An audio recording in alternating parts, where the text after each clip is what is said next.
Usually when we talk about a medical diagnosis, there's this inherent expectation of precision. It feels very much like structural engineering. Right, yeah, Yeah. like it's a math problem. Exactly. You fall, you break your arm, the X-ray reveals that jagged white line, and the doctor just points at the film and says, well, there it is. That is the problem. I mean, it's completely binary, right? Broken or not broken, you just point right to the fracture. And there's a comfort in that. We, as humans, we crave that visibility. Mm. We want our problems neatly categorized so we know exactly how to fix them. But then you step into the world of, say, complex neurodevelopment or systemic trauma, and suddenly that X-ray machine is just utterly useless. Oh, absolutely. You're no longer looking for a clean break. Right, you're looking for, hidden variables, compounding factors, these completely invisible pressures. It's the absolute definition of diagnostic muddy waters. You're relying on behavioral observation over a long period of time rather than just a single, snapshot of a bone. Yeah. And what's genuinely fascinating to me is that this exact same dynamic, this really jarring shift from binary visible certainty to a completely murky, hidden set of variables, it applies flawlessly to the world of high-stakes corporate finance and federal regulation. Oh, it really does. So today, for you, the listener, we are opening up a stack of incredibly detailed, highly confidential feeling documents. And they outline a real-time corporate and regulatory chess match. And this situation, it lacks any sort of simple, visible X-ray for the public. It is all happening completely in the dark. And I mean, the situation we're unpacking today is incredibly dense. We're looking at an individual named Martin Stevens, who is operating as the president of Diversified Company, and he's engaging in a highly methodical strategic maneuver against the AI giant OpenAI. Now, before we go any further, we really need to lay down a very firm boundary for you regarding what we are and are not doing on this deep dive today. Yeah, that's crucial. The documents we're reviewing, they contain some incredibly severe allegations against OpenAI. We're talking about claims of wrongful death, mental degradation, and systemic product design negligence. And I want to be crystal clear here. This deep dive is absolutely not about litigating those claims. No, not at all. We are not a courtroom, and we are not a jury. Precisely. We are explicitly not taking sides here, and we're certainly not endorsing the underlying allegations against OpenAI. Our specific mission today is to impartially analyze the strategic playbook and really the regulatory mechanisms contained within the source material. Right. We're examining the architecture of the strategy itself. Exactly. We want to understand the exact mechanics of how one single individual is attempting to use the machinery of federal regulatory agencies to hold a mega cap tech company accountable right on the precipice of a massive financial event. Which means we're essentially looking at a classic David versus Goliath scenario, but David has just completely discarded the slingshot. He traded it for paperwork? Yeah, exactly. He's attempting to leverage the sheer bureaucratic weight of the U.S. Securities and Exchange Commission. And for those of you who have been kind of loosely following the breadcrumbs of this saga, we have to address the profound silence of the past month. The radio silence. Right. To an outside observer, it might seem like this entire dispute just evaporated. There's been a complete, deliberate, quiet period from the deep dive on this. But the source documents reveal that behind the scenes, Stevens hasn't stopped. He's been systematically reconstructing his operational foundation. And that month of silence, I mean, that is perhaps the most critical contextual piece of this entire puzzle. Because he hasn't vanished. He has been reorganizing a really complex web of corporate entities. Right. We are no longer just looking at Martin Stevens, the individual. We're looking at a fortified corporate structure that now includes Diversified Media LLC, Diversified Company, Diversified Global LLC, Diversified Universal LLC, and Diversified SaaS Inc. Okay, I want to pause right there, because setting up 5 distinct corporate entities is not like a casual weekend project. No, not at all. Why would someone embroiled in a dispute with a major tech company spend a whole month doing corporate structuring instead of just, filing a lawsuit? Well, What is the functional purpose of organizing Diversified Media, Diversified Global, and the rest of them? Well, it serves multiple strategic purposes in a high-stakes legal environment. First, it creates massive liability shielding. Okay. By compartmentalizing different assets or claims into different limited liability companies, these various corporate entities, you prevent a countersuit against one entity from destroying the entire operation. Oh, wow. So it's like bulkheads on a submarine. Exactly. If one compartment floods, the ship doesn't sink. And second, it signals an immense level of resources and preparation to opposing counsel. Right, because they see all these names on the letterhead. Yeah, when corporate defense attorneys see a multi-entity structure, they immediately recognize they are not dealing with just a lone emotional individual who might run out of funding or get scared off. They are dealing with an organized enterprise. It fundamentally changes the threat assessment matrix for the defense. It essentially builds a fortress before the battle even begins. Precisely. And during this month of structural fortification, the documents note that there have been exactly 0 settlement talks with OpenAI. Absolutely no direct communication to hash this out privately. None. Just radio silence. Instead, Stevens has used this quiet period to escalate matters directly to the federal level, potentially positioning himself to freeze OpenAI's pending initial public offering. But, before we get into the SEC mechanisms, we have to talk about the operational security measures detailed in the sources. Dead man switch. Yes, specifically the dead man switch. I mean, the inclusion of a dead man switch elevates this from a standard legal dispute into something resembling, like, operational espionage protocol. It sounds like something out of a spy movie. It really does. For context, a dead man switch is an automated system designed to trigger a specific action, usually the mass release of data or the transfer of system control, if the primary operator becomes incapacitated, compromised, or just simply fails to check in at predetermined intervals. And the advisory logs we have note that this switch is not just theoretical, it is actively running right now. Right. In fact, there's an incident recently where the switch was actually accidentally tripped. Yeah, and that accidental trip is a fascinating data point for us. When a system like that triggers, it generally initiates a whole cascade of automated security protocols. What happens exactly? Well, according to the notes, this specific false alarm forced a complete mandatory change in the access codes for the gatekeepers of the information. And these gatekeepers are referred to in this architecture as the data guards. Data guards. So the concept of data guards implies that there's human intervention layered on top of this automated switch. Yes. So if Stevens fails to check in, the system alerts these specific individuals, who then have the newly rotated cryptographic keys, or access codes, to basically unlock and distribute the core evidentiary files. Exactly. It's an extraordinary level of paranoia, or perhaps an extraordinary level of prudence, depending on how you view the threat landscape of taking on a multi-billion-dollar AI company. Right. I mean, it demonstrates a fundamental belief that the evidence is highly volatile and that the physical or legal safety of the primary operator is just not guaranteed. Yeah, whether that threat is perceived or real, the behavioral response is highly disciplined. It ensures that the leverage remains intact, even if the primary actor is, removed from the board entirely. So we have a 5-headed corporate structure, 0 settlement negotiations, and an actively monitored dead man switch guarding the data. That is the foundation we are working with here. It's quite the setup. So now let's examine the actual offensive strategy. Because to comprehend how a single person can legitimately challenge the momentum of a tech giant's IPO, we really have to delve deeply into the paperwork. Yeah, this strategy does not rely on shouting in the public square. It relies on placing the correct forms into the correct administrative boxes at the SEC. Which honestly sounds a bit dry, but when you see how it works, it's brilliant. It is. The sources outline a very deliberate dual-track strategy. So track 1 is the Freedom of Information Act request, and track 2 is the TCR whistleblower tip. Let's start with track 1. Because the evolution of this FRIA request is basically a masterclass in navigating federal bureaucracy. Oh, absolutely. It initially entered the SEC system with the tracking designation 2600283 FOPA. The FOPA suffix is the critical detail there. FOPA. Right, FOPA. It stands for a FOIA and Privacy Act hybrid request. See, I imagine most people listening are familiar with FOIA, right? Journalists use it all the time to get government emails or agency records.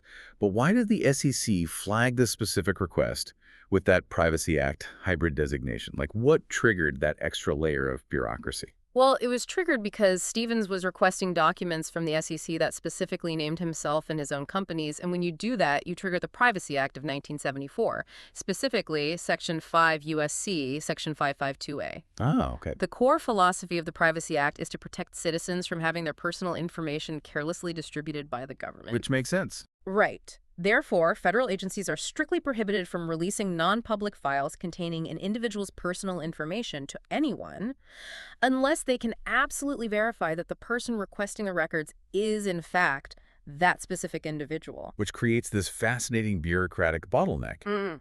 The SEC essentially says, hey, we might have files on Martin Stevens, but before we can even confirm or deny that, we have to prove that you are the real Martin Stevens. Exactly. And this led to a rather remarkable email exchange in August with an SEC FOIA research specialist named Curtis Nielsen. Curtis Nielsen. Right, Curtis.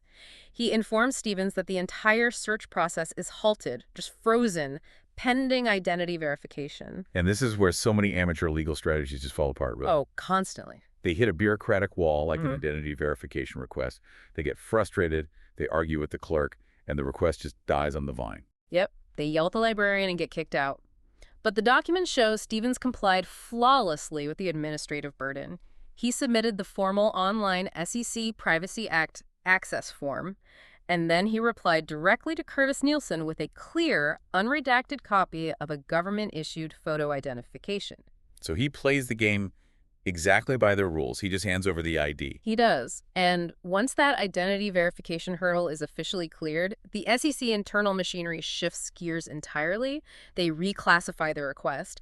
It drops the FOPA hybrid tag and jumps to a standard FOIA track, receiving a brand new master tracking number. And that new number is 2602511 FOIA. Yes. And that reclassification is a major procedural victory. Why is it such a big deal? Because it signals that the SEC is no longer treating this as a simple inquiry about personal privacy files. By moving it to the standard FOIA track, the request is actively routed to the operational divisions to conduct a broad search for corporate and regulatory records submitted by OpenAI that might reference Stevens. So the administrative gates have basically been opened. And wide open. Wow. Okay, so that covers the administrative search for documents. That's track 1.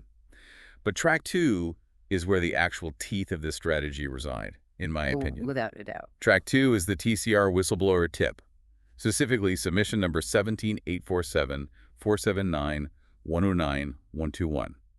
And if track 1 is asking the government what they know, track 2 is basically telling the government what they should know. The TCR system, which stands for Tips, Complaints, and Referrals, is the primary intake pipeline for the SEC's Division of Enforcement. Okay.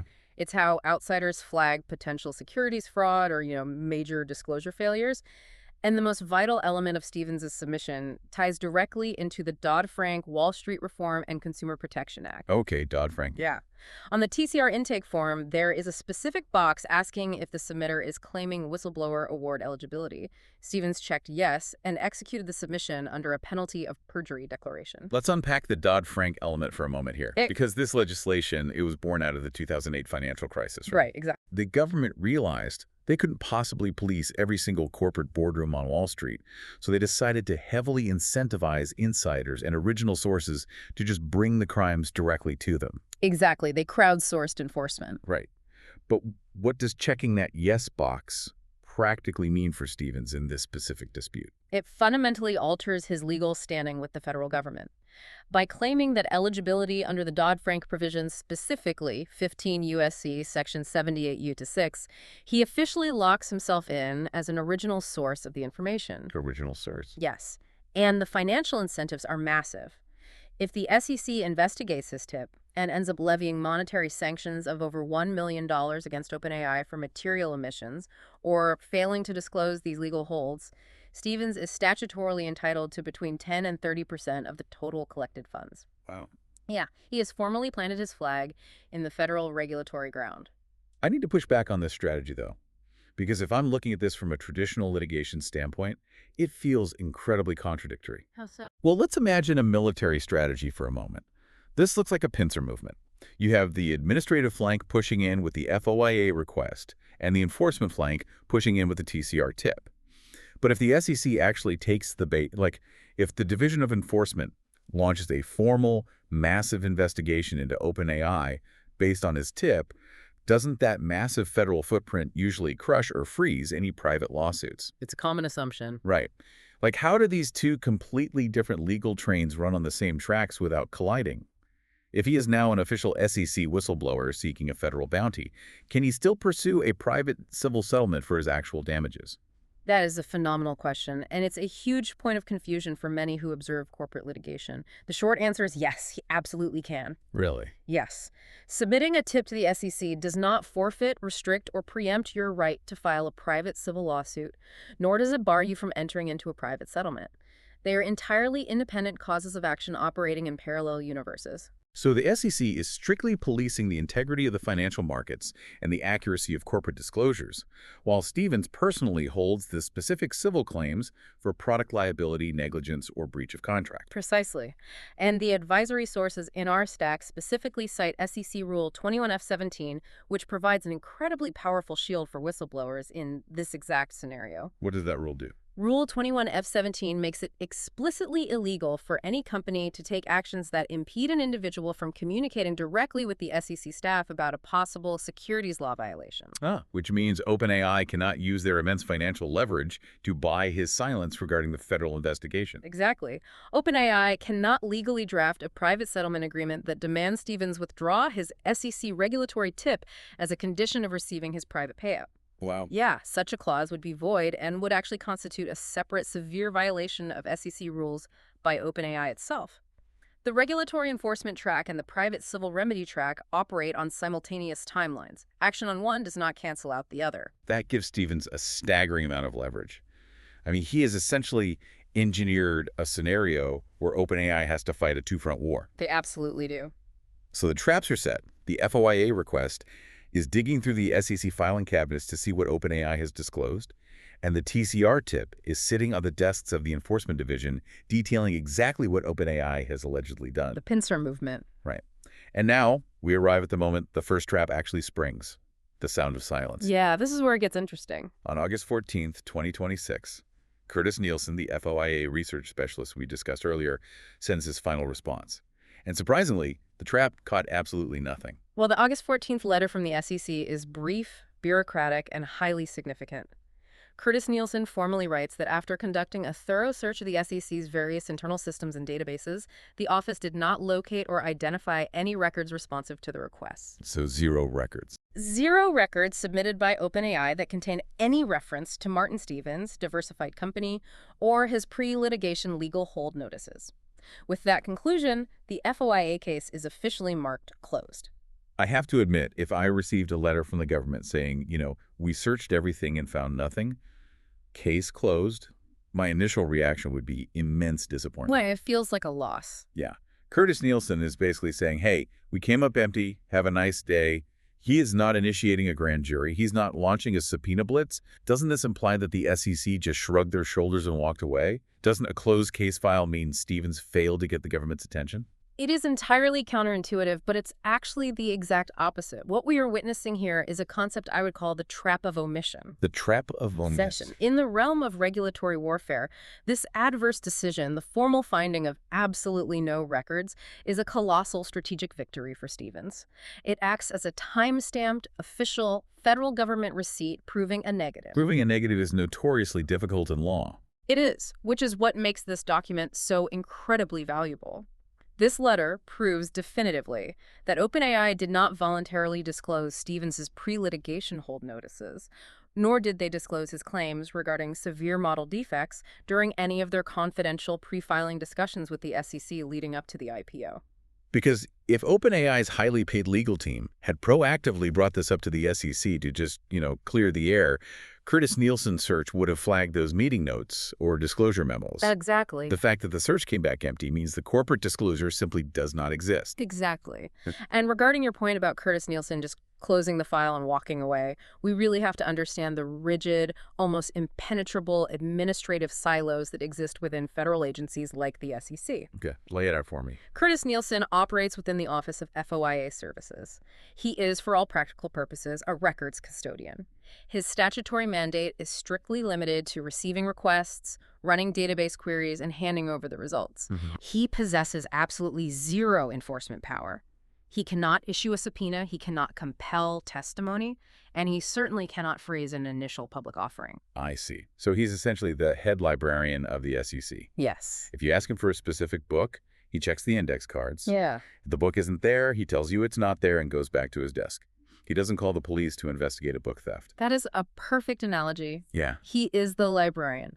But what the librarian just handed Stevens is a certified government-issued document proving that the book is missing from the shelf. Wow. And that specific FOIA receipt is now the ultimate piece of verified leverage to be fed directly into the second track, the TCR tip, that is already sitting with the Division of Enforcement. And this is where the strategy pivots from information gathering to active disruption. Let's follow that second track. I want to take you, the listener, behind the closed mahogany doors of the SEC. It gets really intense here. Yeah, if the FOIA office is merely the administrative filing cabinet, what exactly is the Enforcement Division doing with this newly verified proof of omission? We are entering the territory of what the documents call the silent machine and the specific regulatory mechanics of freezing a mega-cap IPO. To understand how the IPO freeze works, we have to establish the regulatory anchors governing public companies. Specifically, we're looking at Regulation SK. Regulation SK. Right. This is the central repository of rules that dictates exactly what a company must disclose to the public and to the SEC. The two most critical components here are Item 103 and Item 105. Okay. Item 103 mandates the disclosure of any material legal proceedings, while Item 105 requires a detailed discussion of the material risk factors that make an investment in the company speculative or risky. So when a company as massive as OpenAI prepares to go public and offer shares to everyday investors, they don't just, announce it on Twitter. They have to submit a massive phone book-sized document called a Form S-1 registration statement to the SEC. Yes, the S-1 is the foundational document of any IPO, and within the SEC there is a specific group called the Division of Corporation Finance, which works in tandem with the Office of Market Information, or the OMI. The OMI. Right. Their entire mandate is to scrutinize every single sentence, financial projection, and risk disclosure within that draft S-1. What is their primary motivation there? Are they looking for typos or are they looking for fraud? Their primary job is investor protection. They want to ensure that the company is not hiding unexploded legal landmines or systemic product flaws from the public market. So they don't want surprises. The SEC examiners absolutely despise surprises on Wall Street. A surprise means their review process failed. Therefore, the intake attorneys at the OMI actively evaluate incoming high-priority TCR tips like a Dodd-Frank whistleblower submission alleging severe product negligence, and they screen those tips directly against the active pre-IPO registration drafts. So paint the picture for me. Stephen's tip, meticulously documented with certified mail receipts proving OpenAI received his demands, along with the official FOIA letter proving OpenAI hasn't disclosed those demands to the SEC, lands right on the desks of the exact examiners who hold the keys to the IPO. Yes. What is their immediate reaction? Do they hold a press conference? Do they send federal agents to raid OpenAI's San Francisco headquarters? No, and that is the terrifying beauty of the silent machine. Federal securities regulation is often remarkably quiet. The SEC will not issue a dramatic press release. They will not publicly accuse the company of lying. So what do? Instead, the examiners will draft what is known as a confidential staff comment letter. They will send this letter directly to OpenAI's outside securities counsel.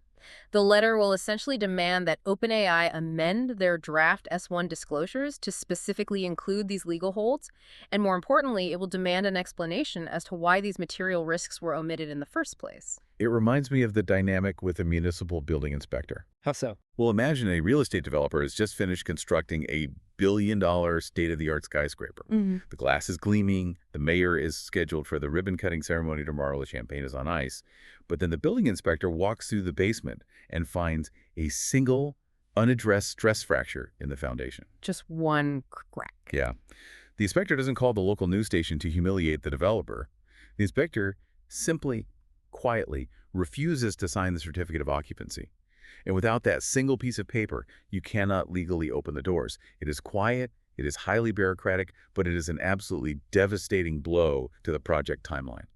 The building inspector analogy is incredibly accurate. In the context of an IPO, the SEC holds the certificate of occupancy. They have the authority to withhold declaring the S-1 registration statement effective. Yes, the word effective is the magic key. Until the SEC officially stamps that document as effective, indicating they are satisfied with all disclosures and risk factors, the company cannot legally price their stock, and they cannot launch the IPO to the public. The entire multi-billion-dollar financial calendar freezes in place until the SEC's comment letter is resolved. Let's flip the board and look at this from the other side. Put yourself in the shoes of OpenAI's corporate defense team.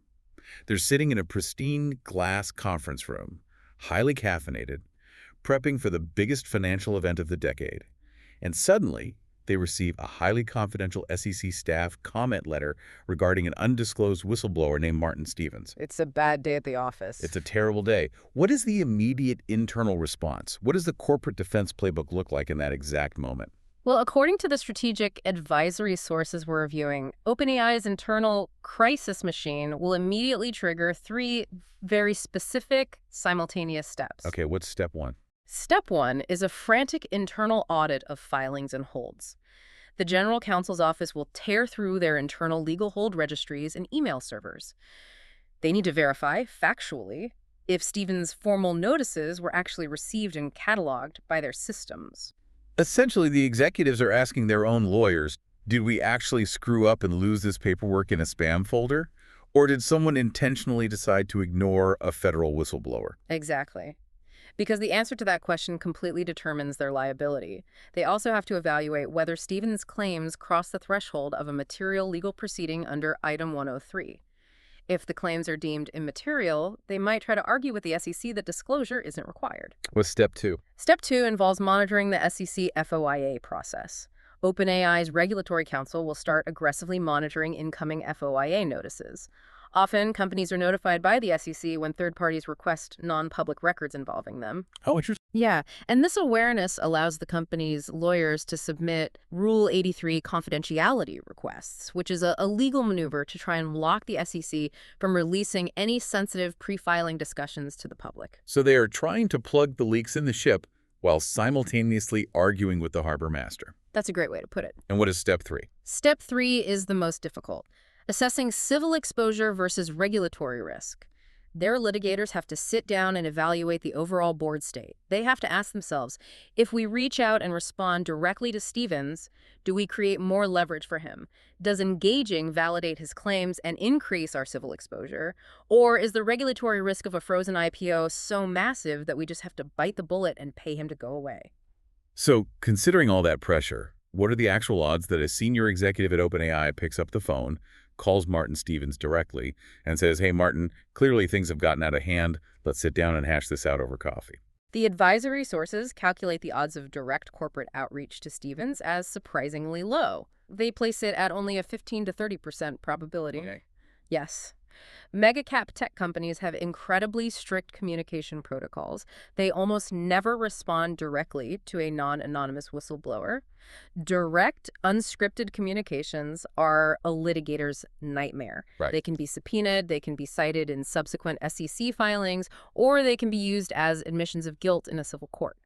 They mandate strict non-engagement outside of formal, highly controlled legal channels to avoid worsening their discovery exposure. That makes perfect logical sense. You do not want a panicked vice president firing off a midnight email that ends up projected onto a screen as Exhibit A in a federal courtroom. Right. Containment is everything. However, the sources note there is a much higher probability, estimated at 40 to 60%, that their outside securities counsel will initiate contact. Okay, outside counsel. Yeah, we're talking about the elite white shoe mega firms that specialize in taking tech companies public, like Latham & Watkins or Cooley LLP.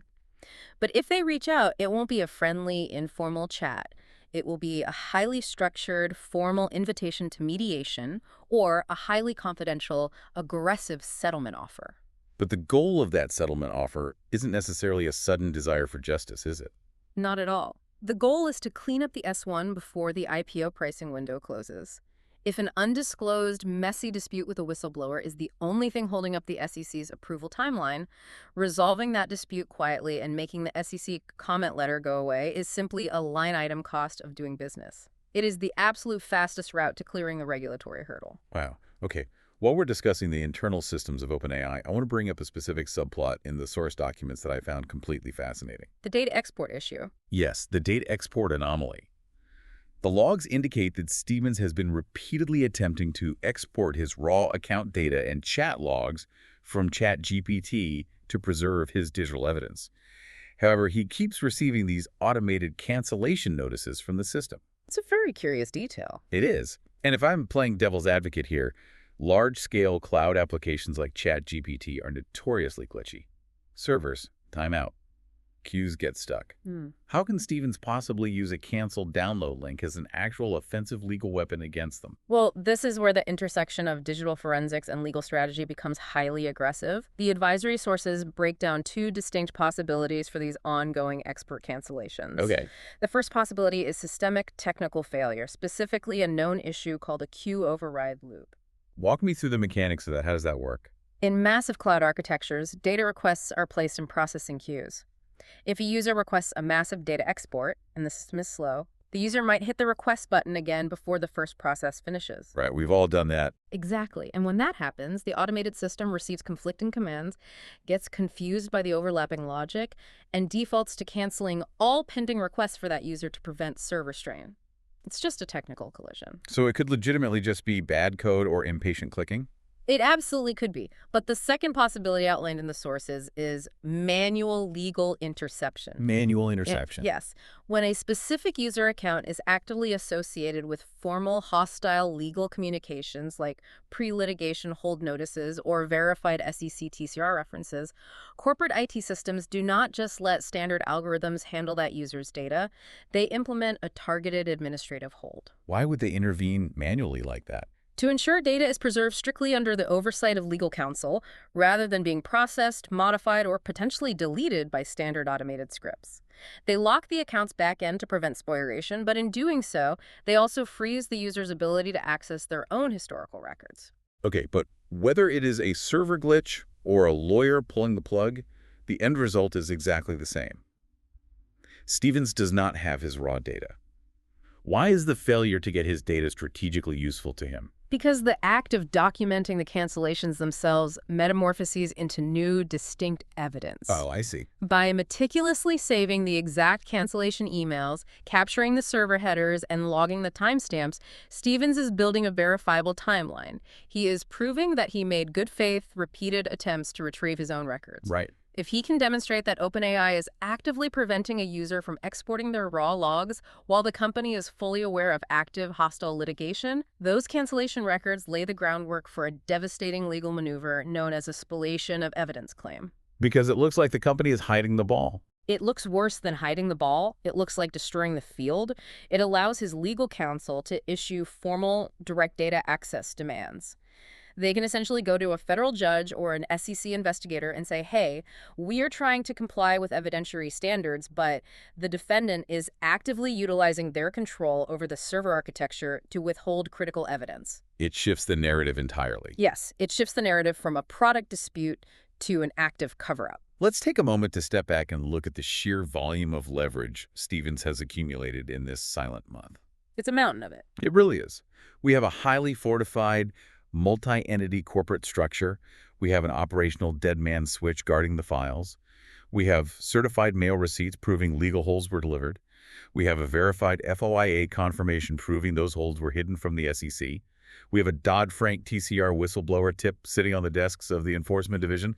Yep. And we have potential spoliation claims over locked data exports. It's a comprehensive siege. Now, human instinct. When you have assembled this mountain of explosive, highly documented evidence, is to go loud. The natural reaction is to call the investigative desk at the New York Times, go on CNN, and just scream the allegations from the rooftops to punish the company. But the strategic advisory sources in our stack demand the exact opposite approach. Yeah, they advise a very different path. They mandate a media strategy they refer to as a light meow. Why on earth would you whisper when you have the ammunition to roar? It comes down to a fundamental economic concept in corporate litigation called containment value. Containment value. Right. In high-stakes disputes, particularly in the delicate window right before an IPO, a massive portion of any private settlement figure, often the lion's share, is paid specifically for confidentiality. So they aren't paying you because they agree they hurt you. They're paying you to shut up. Bluntly, yes. Corporations pay a premium for the quiet resolution of liabilities before their public market valuation can be negatively affected by a public scandal. Silence is literally the currency of leverage. If you ignore the strategy, give in to your emotions, and go to the press in droves prematurely, you instantly spend that currency. Because the secret is out. Exactly. The containment value instantly drops to zero because the story is already saturating the public consciousness. The damage to the IPO valuation is already done. And once it's done, you can't undo it. Right. Once that public damage occurs, OpenAI's incentive to settle the matter quietly, completely vanishes. Why pay for silence when the screaming has already started? Their legal posture will shift overnight. They will transition from, how do we quietly resolve this regulatory headache, to aggressive, scorched earth litigation designed to bankrupt the whistleblower and destroy their credibility in open court. Furthermore, if you start giving chaotic, emotional press interviews on cable news, you invite a tidal wave of intense counter-publicity.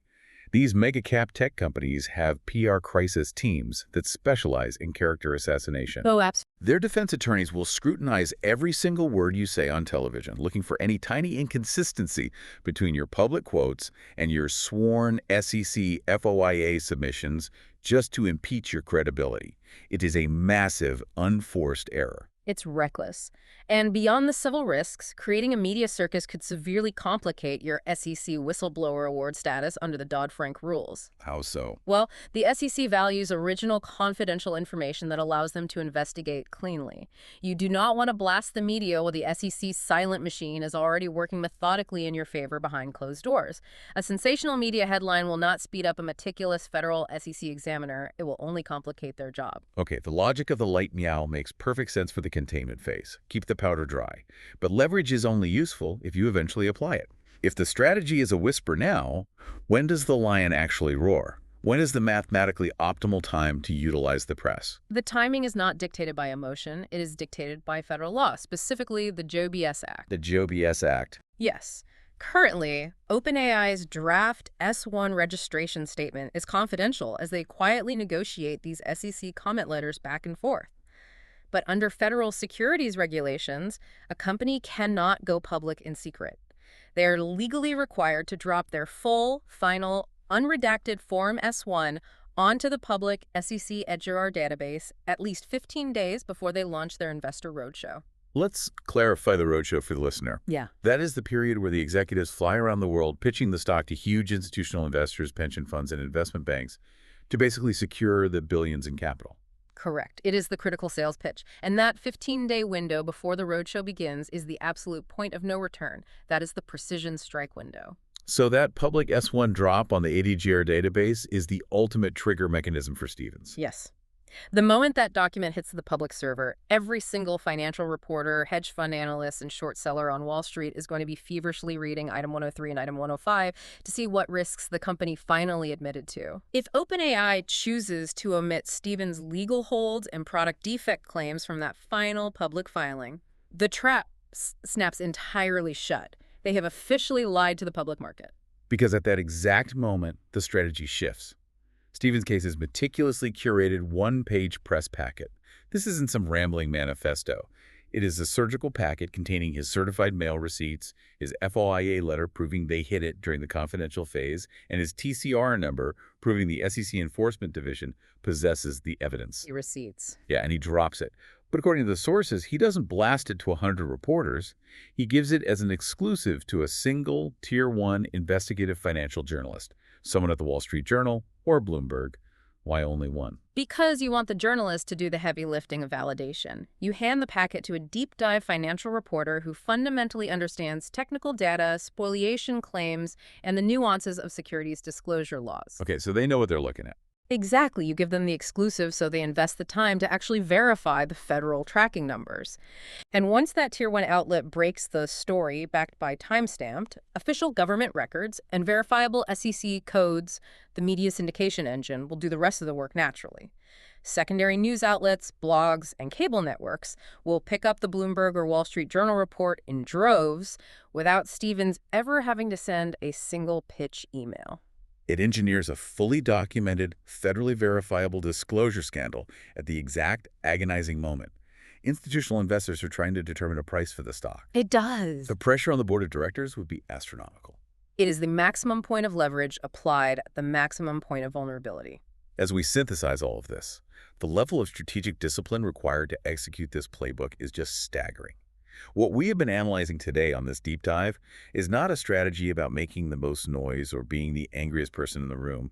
It is about cold, methodical, almost obsessive documentation. Yeah. It is about understanding the rigid, gray, deeply unglamorous silos of federal administrative machinery And ultimately, it is about weaponizing an opponent's own multi-billion-dollar IPO timeline and financial calendar against them through the sheer friction of administrative holds. It fundamentally proves that the federal bureaucracy, while, notoriously slow and frustrating, is built on very specific mechanical triggers. Right. If you possess the discipline to know exactly which obscure forms to file, which Dodd-Frank provisions to invoke, and how to flawlessly clear hurdles like identity verification under the Privacy Act, a single organized individual can force a mega-cap tech company to answer to the federal government before they are allowed to access the public markets. It brings us right back to the analogy we started with today, the X-ray machine. The muddy water. Right. Usually analyzing corporate risk and internal liability is a journey through murky, muddy waters. It is guesswork. But through this dual-track SEC strategy, Martin Stevens has essentially forced the federal government to drag an X-ray machine into OpenAI's boardroom right before they go public. And he is standing there holding the developed film. That's a great way to summarize it. Well, I want to leave you, the listener, with a final provocative thought to mull over as you watch the tech markets this week. If a single individual's meticulously preserved chat logs, a few certified mail receipts, and a bureaucratic FOIA letter from a government librarian hold the potential to effectively freeze a megacap AI IPO through a regulatory technicality, how many other foundational multi-billion-dollar AI companies are currently sitting on mountains of undocumented systemic liabilities, just waiting for their own light meow to become a deafening roar? We will see you next time on The Deep Dive.